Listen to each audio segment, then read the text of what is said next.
ఊహించినట్టుగానే lady Aghori Srivarshini marriage చేసుకున్నారు అనే వార్త ఇప్పుడు వైరల్ గా మారింది.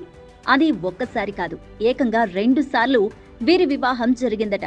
మొదటిసారి విజయవాడ కనకదుర్గమ్మ ఆలయంలో బ్రహ్మ ముహూర్తాన తెల్లవారుజామున 4 గంటలకు వర్షిణి మెడలో అఘోరి తాళి కట్టింది.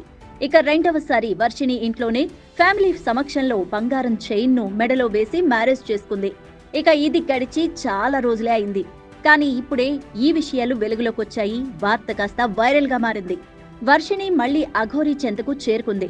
ఇక ఇక్కడి నుంచి ఓ మీడియా ఛానల్ తో లైవ్ లో మాట్లాడిన అఘోరి శ్రీవర్షిని తమ ఇష్యూలోకి ప్రభాస్ ని లాగేశారు. ప్రభాస్ లాంటి అబ్బాయిని పెళ్లి చేసుకోవాలని అనిపించలేదా అనే ప్రశ్నకు వర్షిణి మాట్లాడారు.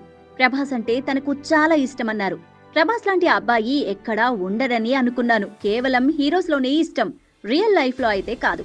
ప్రభాస్ ను డైరెక్ట్ గా ఎప్పుడు చూడలేదు.